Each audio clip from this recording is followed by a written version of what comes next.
Bem, o intervalo serviu não só para vocês conseguirem dar uma relaxadazinha aí, mas também para o Ricardo conseguir lembrar aquele branco dele, o que tinha sido. Vamos lá, Ricardo, na verdade recuperar. eu tinha lembrado, depois eu esqueci, de um caso que aconteceu na década de 60, a respeito de uma discussão de se o comportamento social, sexual, ele é determinado socialmente ou se ele é determinado geneticamente. Apesar desse termo determinado ser muito ruim, aconteceu na década de 60 que um sujeito, uma criança do sexo masculino nasceu e durante o parto houve um acidente e ele teve que ser castrado.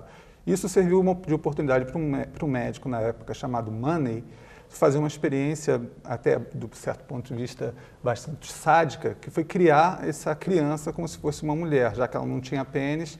E a tendência que se acreditava na época era que, como se acreditava que o comportamento sexual era determinado pela maneira que as pessoas eram criadas, que essa pessoa, a criança que nasceu, que teve um problema e não tinha um pênis, tivesse um comportamento sexual feminino. E essa pessoa teve um transtorno psicológico muito grande durante a vida dele toda. E depois um outro médico chamado Diamond descobriu esse caso e eles conseguiram reverter a situação. Quer dizer, o resto da vida desse paciente, que na época tinha, se não me engano, uns 30 anos, ele começou de novo a acreditar e ser tratado como se fosse um homem, e a partir dali ele teve uma vida relativamente normal dentro de determinados limites. Né? Sim, então, apesar das questões hormonais, elas não... Na verdade, a rigor, provavelmente ele teve uma vida hormonal de homem o tempo todo. A gente sabe, né, que o sexo masculino ele é determinado por questões hormonais que acontecem entre 6 e 8 semanas de desenvolvimento do feto com um pico de testosterona. Quer dizer, o padrão básico de desenvolvimento de um feto humano é feminino. Se nada acontecer, o bebê que vai nascer vai ser uma mulher. Se receber uma carga de hormônios entre 6 de testosterona, entre 6 e 8 semanas, ele se transforma num homem, e é nesse momento que se acredita, que eles acreditam, tem muitas provas de que o cérebro se masculiniza nesse sentido. É interessante, até como herança aí para defender o lado feminino, né, Suzana? A gente já pode dizer que, em princípio, todos seríamos mulher, né? Diga-se passagem, a Suzana, que é minha colega bióloga também, o sexo parece que a emergência do sexo masculino é um dos maiores enigmas da biologia. Ninguém explica por que se precisa de homem, uma vez que tem a porção de espécies, que não humanas, obviamente, que são partenogenéticas e têm sistemas sexuais que não necessitam de machos. Então, é um enigma para a biologia por que o sexo masculino emergiu. Parece que nós somos desnecessários. Puxa, seria, Suzana? Vou deixar para você, a única mulher aqui. Não me bota na fogueira. Não, a vida sem vocês não seria tão interessante. Obrigado. Saiu muito Note que interessante pode significar várias coisas. Ora, veja que perigo sempre. Sérgio, você queria... Já que se falou tanto da criança, do desenvolvimento e até da questão sexualidade próxima do parto e o comportamento, eu aproveitei para falar do distúrbio do déficit de atenção, né, os receptores D2 e D4 da dopamina, e eu queria aproveitar para falar um pouco das alterações de comportamento que ocorrem com o envelhecimento, né, porque isso também, as demências frontotemporais, por exemplo, fazem parte de um capítulo à parte nisso, né. Então é uma coisa também interessante que você pode ter alteração de comportamento, não só por lesões ocorridas, que até é meio complicado, né, pensar em termos de plasticidade, né, porque as lesões precoces você bem lembraria, né, como é que o cérebro vai se organizar após uma lesão precoce, né? Mas e quando as lesões ocorrem na vida adulta e já no envelhecimento, então essas são também questões interessantes. Então, até nesse particular, quer dizer, lá no laboratório da UERJ, a gente já tem assim uma tradição, tem pelo menos umas 20 teses já defendidas, e uma das teses que a gente está fazendo agora, um dos meus alunos de doutorado, está fazendo a dosagem do alelo E4, para ver que tipo de alteração de comportamento existe nos portadores. O alelo E4 é um provável preditor das doença de Alzheimer e outras formas de demência. E, então, uma das coisas super interessantes que a gente conseguiu ver que foi a medida de particularmente medidas de atenção visual e as alterações que ocorrem, que são preditoras em pessoas saudáveis. Quer dizer, não há nenhuma ainda uma herança alteração específica, no caso. Aí existe uma herança específica porque a pessoa apresenta esse alelo chamado então é uma da chamada apoproteína. Podemos botar a culpa no gene, no caso. Pode botar não como um determinismo, não como determinismo, mas propensão, né? Mas tem os outros, se eu lembro direito, tem os outros alelos que dão uma propensão maior. Isso, com certeza. Mas é interessante que mesmo nesse caso do envelhecimento, você tem também uma combinação entre a tua herança genética e o que você pode fazer, o que a tua experiência de vida pode contribuir tanto para mais quanto para menos. Então, por exemplo, a gente já sabe que esse gene, por exemplo, tem vários alelos diferentes, dependendo do alelo que você traz, você tem uma predisposição maior ou menor a ter a doença de Alzheimer.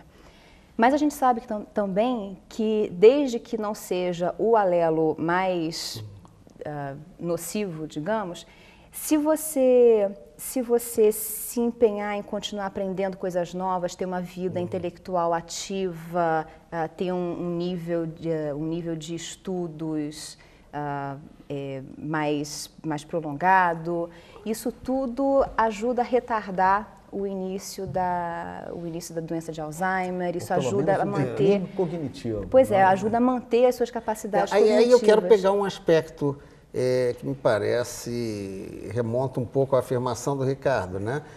Ainda não há possibilidade de haver uma verificação em termos de custo, não tem, né? É uma viabilidade. Mas há uma preocupação muito grande com a fertilização in vitro, da possibilidade de uma manipulação genética e até se apontar, e fala-se muito, é possível então cruzar determinados cruzamentos de tendências e fazer um ser inteligente. Isso está virando uma questão ética, não? Do meio científico já? É um risco?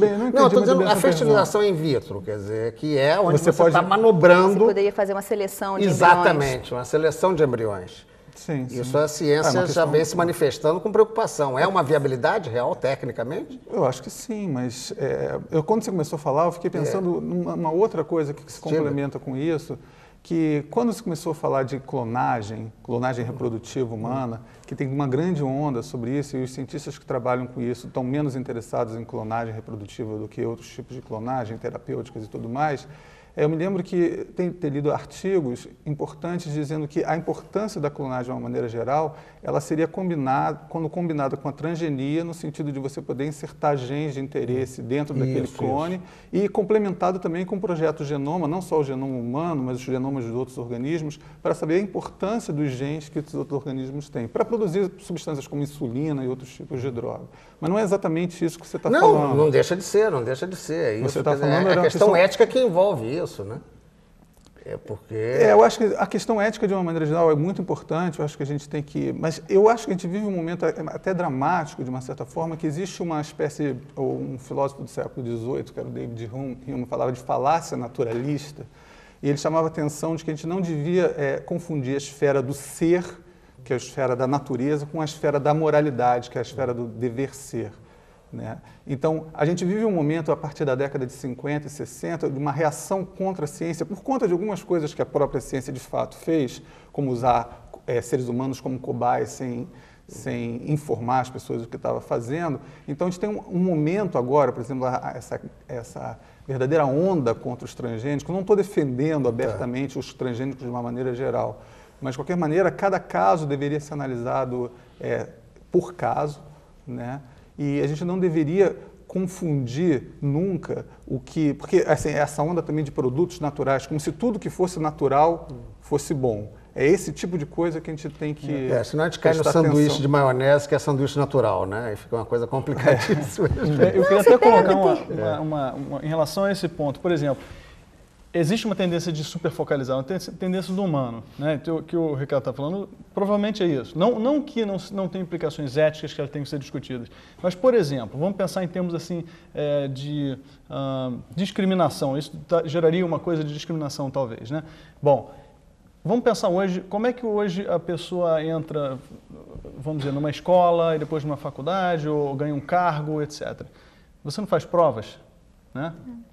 Em última análise, as notas que você está tirando ali dependem do arcabouço, não depende só da sua vontade.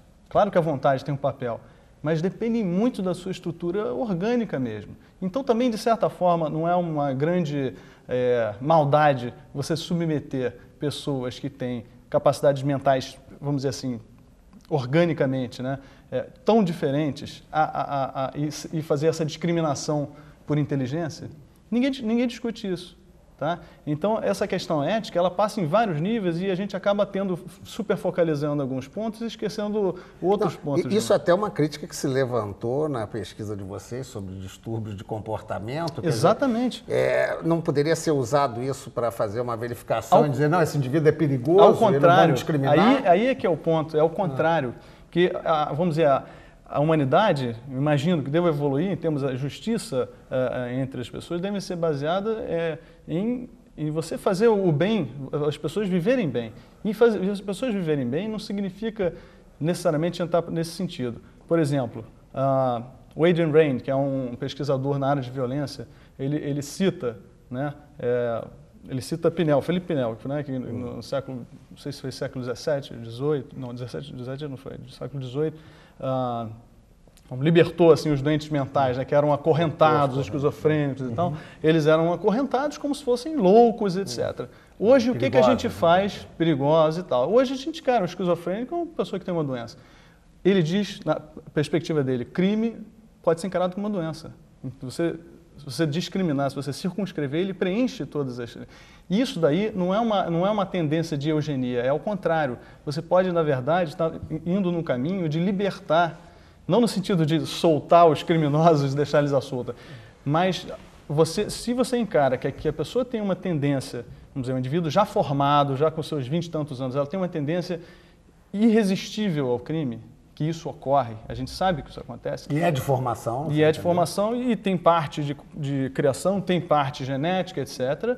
Então, faz sentido a questão do livre-arbítrio. Será que existe realmente o livre-arbítrio? Isso é uma questão a ser considerada. Se você pegar esse indivíduo, assumir que ele tem poder de decidir, ele pode decidir se ele vai ou não vai fazer aquilo, isso é uma falácia, né? Então, o que a gente na verdade pode evoluir num sistema de proteger essas pessoas delas mesmas, num certo sentido, né? E é isso que isso vai ter que ser discutido.